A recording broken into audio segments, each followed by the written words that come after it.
നമസ്കാരം. ഞാൻ അനൂപ് അഗ്നിശർമ്മൻ ആറ്റിങ്ങൽ. പൂർവജന്മ അസ്ട്രോളജിയിൽ വളരെ പ്രധാനപ്പെട്ട ഒരു വിഷയമാണ്. ശാപതാപ വിഷയങ്ങളിൽ ഏറ്റവും പ്രധാനമുള്ള ഒരു ദോഷമാണ് പെൺശാപം. നമ്മുടെ പൂർവജന്മത്തിൽ നമ്മൾ സ്ത്രീകൾക്ക് ദുഃഖം കൊടുക്കുന്ന കാരണത്തിന് ഇടയായിത്തീരുക,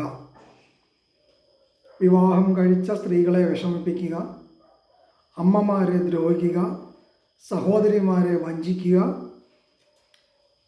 പ്രണയം നടിച്ച് അവർക്ക് ചതി ചെയ്യുക, അവരോട് ചതി ചെയ്യുക,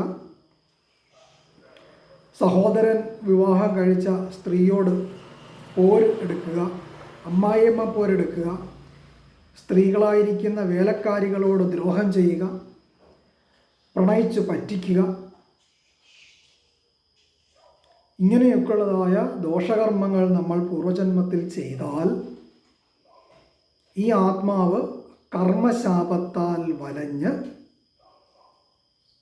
ഗതിയില്ലാത്ത അവസ്ഥകളിൽ ഈ ആത്മാവ് നിൽക്കും.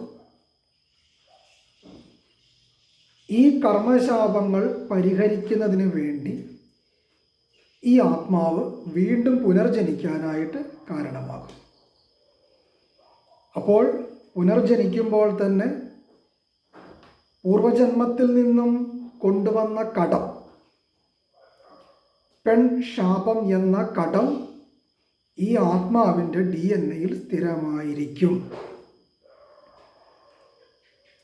പൂർവജന്മത്തിൽ ചെയ്ത ആ പാപകർമ്മങ്ങൾ ഏറ്റ് പുനർജനിക്കുന്ന ആത്മാക്കളും ഇവിടെ ഉണ്ടാകും. ആ കടം വീടുന്നതിന് വേണ്ടി അങ്ങനെയുള്ള ആളുകൾ നമ്മുടെ കർമ്മയിലേക്ക് വരുവാനായും സാഹചര്യപ്പെടും. അങ്ങനെ വന്ന് നമ്മൾ മുജ്ജന്മത്തിൽ ചെയ്ത ആ പാപങ്ങൾ ഇവിടെ ആ കടം ഏറ്റുവന്നിട്ടുള്ള ആത്മാക്കൾ നമുക്ക് തിരിച്ച് റിവഞ്ച് ചെയ്യുവാനായിട്ട് ഇടയാകും. അപ്പോൾ നമുക്ക് കല്യാണം കഴിക്കുന്ന പാർട്ട്ണർ, അത് പുരുഷനാകാം സ്ത്രീയാകാം, അവരിൽ നിന്ന് നമ്മൾ മുജ്ജന്മത്തിൽ ചെയ്ത ആ ശാപത്തിൻ്റെ ശിക്ഷ നമുക്കിവിടെ അനുഭവിക്കുവാനായി ഇടയാകും.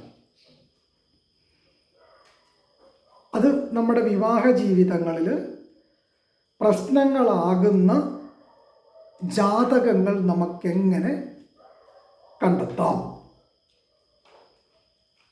അപ്പം ഒരു ആത്മാവ് ഇങ്ങോട്ട് ജനിക്കുമ്പോൾ ചില ലഗ്നങ്ങളിൽ ജനിച്ചിട്ടുണ്ടെങ്കിലും ചില നക്ഷത്രങ്ങളിൽ ജനിച്ചിട്ടുണ്ടെങ്കിലും നമുക്ക് ഉറപ്പായിട്ട് മനസ്സിലാക്കാം, ഈ ആത്മാക്കൾ മുജ്ജന്മത്തിൽ ഹത്യാശാപം ചെയ്ത ആത്മാക്കളാണ്, സ്ത്രീ ശാപം ചെയ്ത ആത്മാക്കളാണ്, സ്ത്രീകളെ സങ്കടപ്പെടുത്തിയ ആത്മാക്കളാണ് ഈ വന്നിരിക്കുന്നത് എന്ന് അറിയാം. അതിനൊറ്റ ഉദാഹരണമേ ഇങ്ങനെയുള്ള ആൾക്കാരുടെ ദാമ്പത്യ ജീവിതങ്ങളാലും അല്ലെങ്കിൽ പാർട്ട്ണറായിട്ട് വരുന്ന ആരാണോ, അല്ലെ ഭർത്താവാകാം ഭാര്യയാകാം, അല്ലെ അവരുടെ കുടുംബ ജീവിതങ്ങളിൽ അംഗത്വമുള്ള അംഗങ്ങളാവാം, ഇവരിൽ നിന്നൊക്കെ നമുക്ക് ദുഃഖ അനുഭവങ്ങൾ വരും. ആ ദാമ്പത്യ ജീവിതത്തിൽ സുഖം അനുഭവിക്കാനായിട്ട് കർമ്മ ഇവിടെ കുറയും. അപ്പോൾ പെൺകളോട് മാത്രമേ ദ്രോഹമുള്ളൂ എന്ന് ചോദിച്ചാൽ അങ്ങനെയല്ല. തിരിച്ച് പുരുഷന്മാരെയും ദ്രോഹിച്ചാൽ അതിനും അതിൻ്റെതായ കാരണങ്ങളുണ്ട്. അപ്പോൾ പെൺശാപം എന്നുള്ള നമ്മുടെ ഇന്നത്തെ വിഷയത്തിൽ പുരുഷജാതകത്തിൽ മാത്രമല്ല പെൺശാപം ചിന്തിക്കാവുന്നത്. സ്ത്രീ ജാതകങ്ങളിലും സ്ത്രീകളെ ദ്രോഹിച്ച കർമ്മ വരും. അമ്മായിയമ്മ പോര്, നാത്തൂൻ പോര്, സഹപ്രവർത്തകരായിരിക്കുന്ന സ്ത്രീകളെ പറ്റിച്ച ശാപം, അവരുടെ നിന്ന് കാശ് വാങ്ങിയിട്ട് മുങ്ങിയ ശാപം,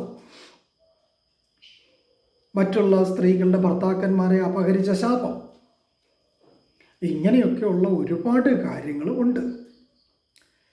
അപ്പം ആൺജാതകത്തിലും ഉണ്ട്, പെൺജാതകത്തിലും സ്ത്രീ ശാപദോഷത്തെ നമുക്ക് ചിന്തിക്കണം. അത് വിശദമായി ഏത് രീതിയിലുള്ള ദോഷങ്ങളാണ് വന്നത് എന്ന് അവരുടെ ജാതകം വിശദമായി പരിശോധിച്ചിട്ടാണ് നമ്മൾ ഒരു നിഗമനത്തിലെത്തുക. അപ്പോൾ ഇതിനെ ഇങ്ങനെയുള്ള ആത്മാക്കൾ ഒന്ന് ചൊവ്വ, ചന്ദ്രൻ, ശുക്രൻ, ഈ 3 ഗ്രഹങ്ങളും നമ്മളുടെ ജാതകത്തിൽ കർമ്മ നക്ഷത്രങ്ങളിൽ സ്ഥിതി ചെയ്യുന്നുണ്ട് എങ്കിൽ ഈ ആത്മാവ് മുജ്ജന്മത്തിൽ സ്ത്രീകളെ സങ്കടപ്പെടുത്തുവാൻ കാരണമായിട്ടുണ്ട്. അങ്ങനെയുള്ള ആത്മാക്കൾക്ക് ഇവിടെ വിവാഹം നടക്കുന്നതിന് പ്രശ്നം സ്ത്രീകളാൽ പ്രണയം നടിച്ച് പറ്റിക്കപ്പെടാൻ സാഹചര്യങ്ങൾ, അതുകൊണ്ട് മാനസികമായിട്ട് ഒരുപാട് വിഷമങ്ങൾ ഉണ്ടാകാനുള്ള അനുഭവങ്ങൾ ഒക്കെ അനുഭവിക്കാനായിട്ട് കാരണമാകും. ചിലപ്പോൾ വിവാഹം തന്നെ നടന്നില്ല എന്നും വരും. അപ്പോൾ കർമ്മ നക്ഷത്രങ്ങൾ ഏതൊക്കെയാണെന്ന് നമ്മൾ മുമ്പത്തെ വീഡിയോയിൽ പറഞ്ഞിട്ടുണ്ട്. കർമ്മ നക്ഷത്രങ്ങൾ ഏതൊക്കെയെന്ന് അതറിയാത്ത ആളുകൾ നമ്മുടെ കഴിഞ്ഞ വീഡിയോസ് ഒന്ന് സെർച്ച് ചെയ്ത് നോക്കുക. അപ്പോൾ കർമ്മ നക്ഷത്രങ്ങളിൽ ചൊവ്വ, ശുക്രൻ, ചന്ദ്രൻ, ഈ 3 നക്ഷത്രങ്ങൾ നിൽക്കുന്നുണ്ട് എങ്കിൽ ഉറപ്പായും ഈ ആത്മാവ് മുജ്ജന്മത്തിൽ പെൺകളോട് ദ്രോഹം ചെയ്ത ആത്മാക്കളാണ്. രണ്ടാമത് ശുക്രൻ, ചൊവ്വ, ചന്ദ്രൻ, ഈ ഗ്രഹങ്ങൾ രാഹു കേതുക്കളുമായി യോഗം ചേരുകയോ രാഹു കേതുക്കളുടെ നക്ഷത്രത്തിൽ നിൽക്കുകയോ ചെയ്യുന്നുണ്ടെങ്കിൽ, അപ്പോൾ രാഹു കേതുക്കളുടെ നക്ഷത്രങ്ങൾ എന്ന് പറഞ്ഞാൽ ഏതൊക്കെയാണ്? രാഹുവിൻ്റെ നക്ഷത്രമാണ് തിരുവാതിര, ചോതി, ചതയം. കേതുവിൻ്റെ നക്ഷത്രങ്ങളാണ് അശ്വതി, മകം, മൂലം. ഈ നക്ഷത്രങ്ങളിലും നിൽക്കുന്നുണ്ടെങ്കിൽ ഈ ആത്മാവ് മുജ്ജന്മത്തിൽ പെൺകളോട് ദ്രോഹം ചെയ്ത ആത്മാവാണ്. രണ്ടാമത് ശുക്രശാപത്താൽ ജന്മമെടുത്ത നക്ഷത്രക്കാർ. അതേതൊക്കെയാണ്? തിരുവാതിര, ചിത്തിര, തിരുവോണം. ഈ നക്ഷത്രത്തിൽ പിറക്കുന്ന ആൾക്കാരും മുജ്ജന്മത്തിൽ പെൺകളോട് ദ്രോഹം ചെയ്തവരാണ്.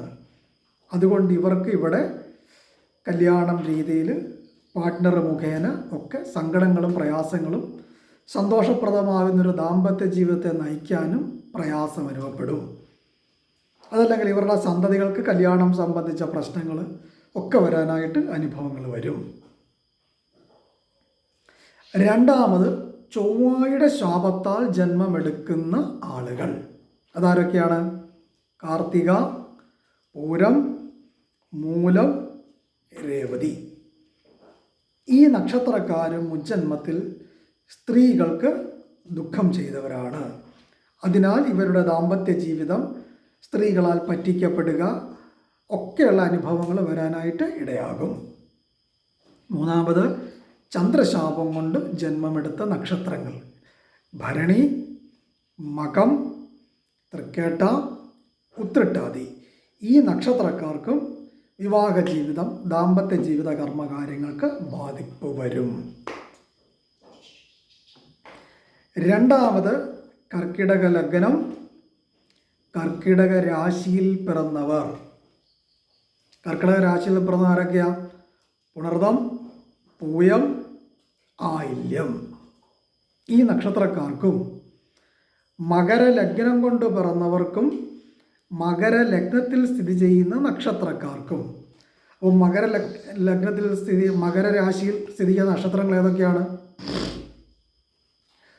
ഉത്രാടം, തിരുവോണം, അവിട്ടം. ഈ നക്ഷത്രക്കാർക്കും ചിങ്ങ ലഗ്നത്തിൽ പിറന്നവർക്കും ചിങ്ങ രാശിയിൽ സ്ഥിതി ചെയ്യുന്ന നക്ഷത്രക്കാർക്കും. അപ്പോൾ ചിങ്ങൻ രാശിയിൽ സ്ഥിതി ചെയ്യുന്ന നക്ഷത്രങ്ങൾ ഏതൊക്കെയാണ്? മകം, പൂരം, ഉത്രം. ഈ നക്ഷത്രക്കാർക്കും വൃശ്ചിക ലഗ്നമായവർക്കും വൃശ്ചികം രാശിയുടെ നക്ഷത്രത്തിൽ പിറന്നവർക്കും, അപ്പോൾ വൃശ്ചികം രാശിയിൽ ഏതൊക്കെ നക്ഷത്രം വാസം ചെയ്യുന്നത്? വിശാഖം, അനിഴം, തൃക്കേട്ട. ഈ നക്ഷത്രക്കാർക്കും ഉഭയലഗ്നത്തിൽ പിറന്നവർക്കും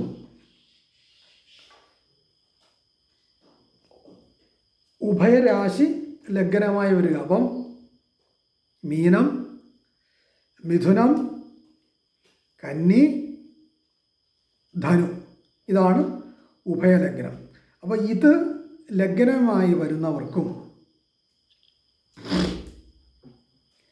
ഈ രാശിയിൽ സ്ഥിതി ചെയ്യുന്ന നക്ഷത്രക്കാർക്ക്, അപ്പം മകയിരം, തിരുവാതിര, പുണർദം, ഉത്രം, അത്തം, ചിത്തിര, മൂലം, പൂരാടം, ഉത്രാടം,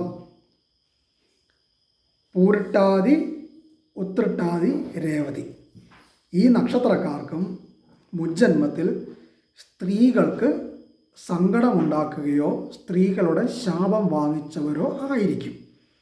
ഇങ്ങനെയുള്ള ആൾക്കാർക്ക് ഈ ജന്മം എടുത്ത് ഇവിടെ സ്ത്രീകളാൽ മനദുഃഖം അനുഭവപ്പെടാൻ കാരണമാവുകയോ കുടുംബ ജീവിതങ്ങളിൽ, അതായത് ഭാര്യാഭർത്തൃ ജീവിതങ്ങളിൽ പ്രോബ്ലംസ് നേരിടുവാനായിട്ടോ പല രീതിയിൽ കാരണമാകും. അപ്പോൾ അതിനെന്താണ് പരിഹാരം? അപ്പം നമ്മൾ അവരുടെ ജാതകം പരിശോധിച്ച് കർമ്മദോഷ പ്രായശ്ചിത്ത പരിഹാരങ്ങളായിരിക്കുന്ന കർമ്മക്ഷേത്രങ്ങളിൽ പോയി ആ കർമ്മദോഷങ്ങൾക്ക് പരിഹാരം ചെയ്യാം. എന്നാലും തിരുമേനി പെട്ടെന്ന് നമുക്കൊരു അമ്പലം പറഞ്ഞു തരാമോ എന്ന് ചോദിച്ചാൽ, സ്ത്രീ ശാപദോഷ പരിഹാരാർത്ഥമായുള്ള ഒരു ക്ഷേത്രമാണ് കന്യാകുമാരിയിലുള്ള ശുചീന്ദ്രം ധാണുമലേശ്വരം ക്ഷേത്രം. ധാണുമലേശ്വരം ക്ഷേത്രത്തിൽ വിസിറ്റ് ചെയ്ത് പെൺശാപദോഷ പരിഹാരാർത്ഥമായി അവിടെ വഴിപാടുകൾ നടത്തി ആത്മാർത്ഥമായ പ്രാർത്ഥനകളും ചെയ്ത് പുറത്തുള്ള സാധു സ്ത്രീകൾക്ക് വസ്ത്രമോ ഭക്ഷണമോ വെള്ളമോ പണമോ ദാനം ചെയ്ത് പോന്നാൽ ഉറപ്പായിട്ടും നമ്മളുടെ കർമ്മയിൽ നിന്നും പെൺശാപം നീങ്ങുവാനായി സാഹചര്യം ഉളവാക്കപ്പെടും. അപ്പോൾ പെൺശാപം മുഖേന വിവാഹ തടസ്സങ്ങളും വിവാഹം കഴിക്കുവാനായിട്ടും ഇവിടെ സാഹചര്യങ്ങൾ നിഷേധിക്കപ്പെടാനായിട്ട് അവസരങ്ങളുണ്ട്. അപ്പോൾ പെൺശാപം കൊണ്ട് കല്യാണ തടസ്സം നേരിടുന്ന ആളുകൾ, അത് സ്ത്രീകളാകാം പുരുഷന്മാരാകാം, ഈ ക്ഷേത്രത്തിൽ വിസിറ്റ് ചെയ്ത് പെൺശാപദോഷ പരിഹാരാർത്ഥമായി ആത്മാർത്ഥമായി പ്രാർത്ഥിച്ചു കൊണ്ടാൽ ഉറപ്പായും പെൺശാപദോഷത്തിന് പരിഹാരമാകും.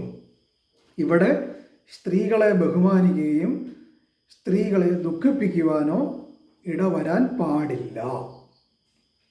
പെൺകളെ ബഹുമാനിക്കണം, പ്രണയിച്ച് പറ്റിക്കാൻ പാടില്ല, ഭാര്യാസ്ഥാനത്തുള്ളവരെ വിഷമിപ്പിക്കരുത്. ഇങ്ങനെയൊക്കെയുള്ളതായ കർമ്മകാര്യങ്ങൾ അവർ ഈ പരിഹാരത്തിന് ശേഷം ശ്രദ്ധിച്ചു കൊണ്ടാൽ ഉറപ്പായിട്ടും ഈ ശാപകർമ്മത്തിന് പരിഹാരമായി നന്മയുണ്ടാവാനായിട്ട് ഇടയാകും. മറ്റൊരു വിഷയമായി നമുക്ക് വീണ്ടും വരാം. നന്ദി, നമസ്കാരം.